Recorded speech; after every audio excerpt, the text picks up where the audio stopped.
axe majeur phare yu ñu jot a réalisé depuis bu mu installé ici par la SOCODEFI, le projet naturel ak les partenaires de l'ONG Carême de Fimela jiite xam ne Daouda Kane moo ko jiite.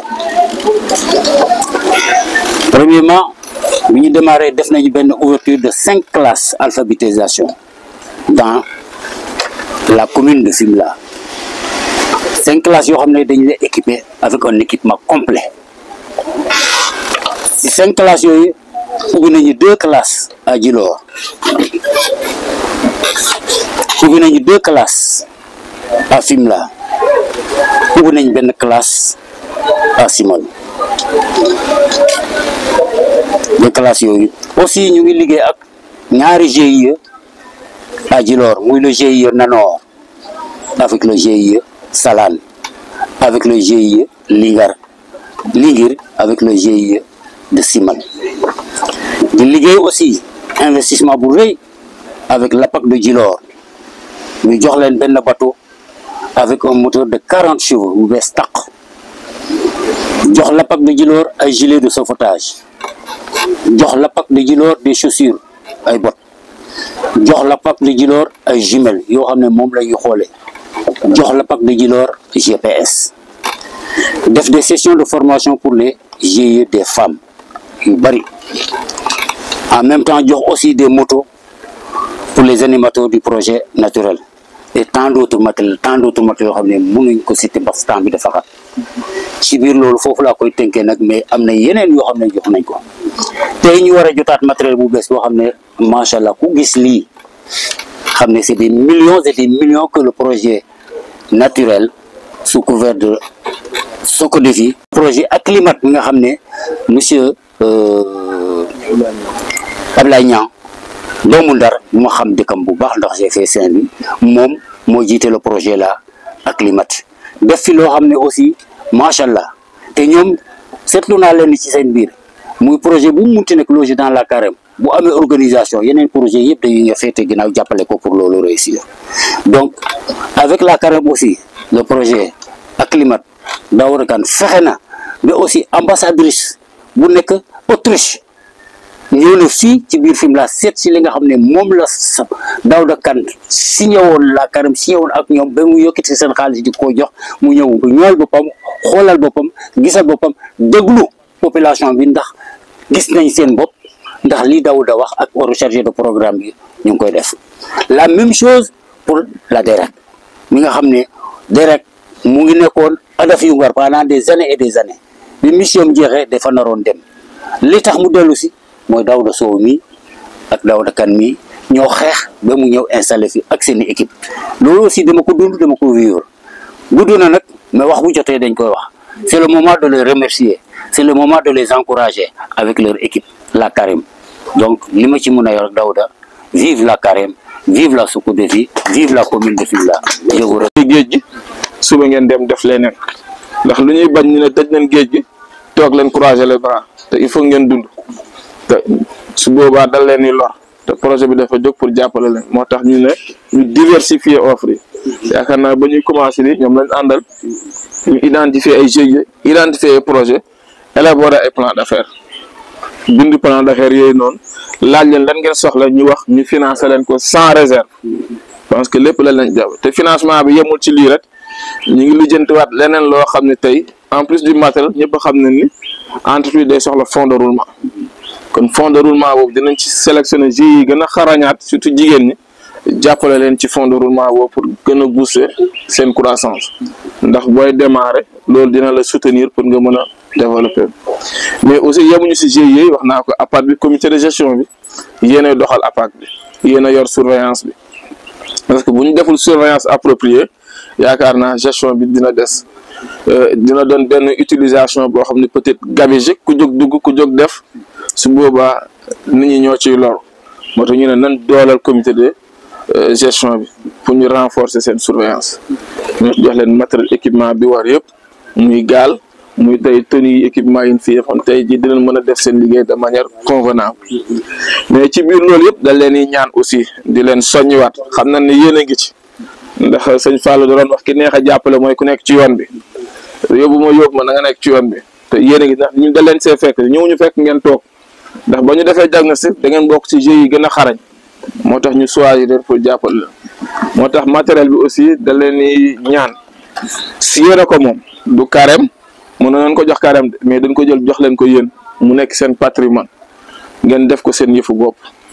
mu bañ a aussi doon yëfu kenn nit mais yëfu mbooloo mi la ndax fekk ñu benn nit mu jox mu toog dañoo fekk GIE groupement parce que ñu jox leen ko kon yéen ñëpp leen bëgg a jàppale mu doon une gestion collective kenn ku ci ne def ko sa yëfu bopp sa moomeelu bopp téye ko comme ni nga téye sa alal luñ ci ragal rek moo te dañ ko wax moom lu ñuy bañ ñu ne ñëw suba jaar ñu ne machine yi tàkkul bëgg leen saa yu ñëwee machine yi di liggéey ndax dañoo bañ ñëpp jox leen kon loolu dañ leen koy ñaan ñu bañ a maanaam machine yi di taxaw ñun kuy liggéey rek la ñuy jàppale kon bëgg leen saa yu ñëwee nañ fekk liggéey bi di dox entretien machine bi aussi ngeen jàpp ko téye ko problème bu ngeen ci am woo leen carême wax ak ñoom ñi nga xam ne dañu am problème maanaam électricité énergie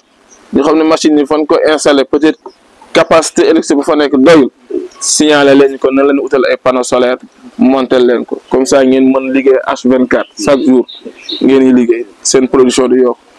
ndax projet bi kat dañ bu fi ñëwee peut-être fii ak 5 ans ñu gis ne jigéen ñi am nañ une autonomie te autonomie woon lu koy maye mooy liggéey lu koy maye mooy koom-koom ngeen bañ toujours dem di tàllal seen loxo ngeen mën di defal seen bopp parce que tey loolu moo ñu tax a jóg te am nañ ci yaakaar ndax ku leen fekk ngeen di liggéey ak li ngeen di daj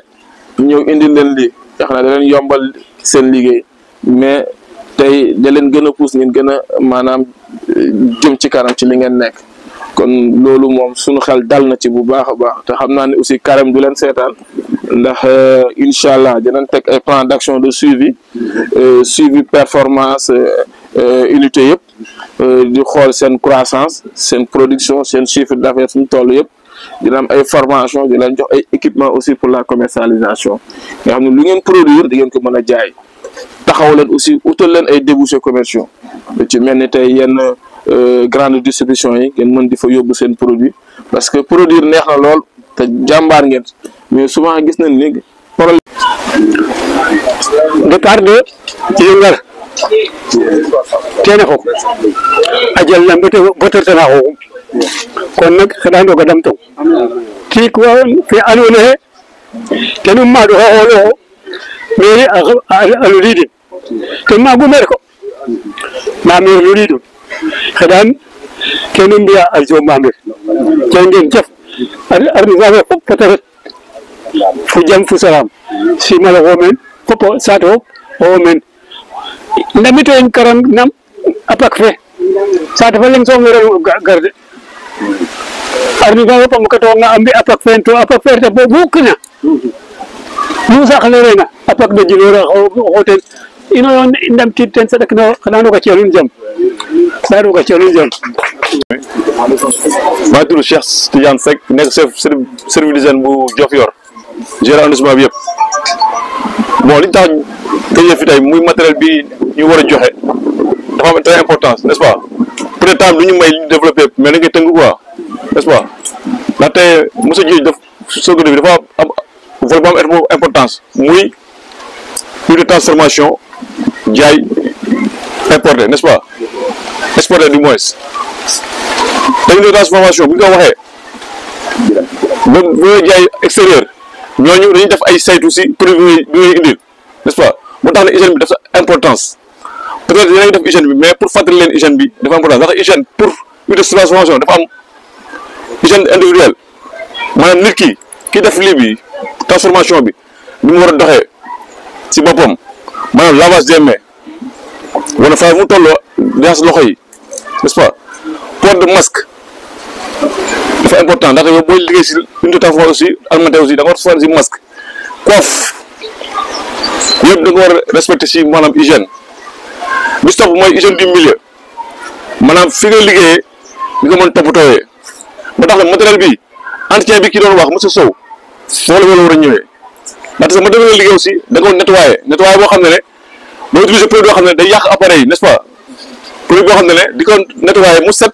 te doo yàq appareil bi matériel bi n'est-ce pas mooy hygiène du milieu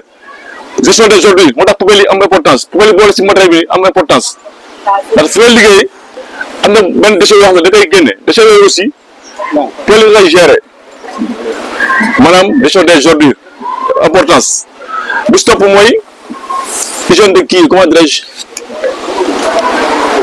kii des denrées alimentaires ndax bu produit boo defee ba pare ba defee produit ba pare da nga war a conserver conservation bi aussi dafa importance ndax conservation bu baaxul produit bi mën na yàqu si diggante bi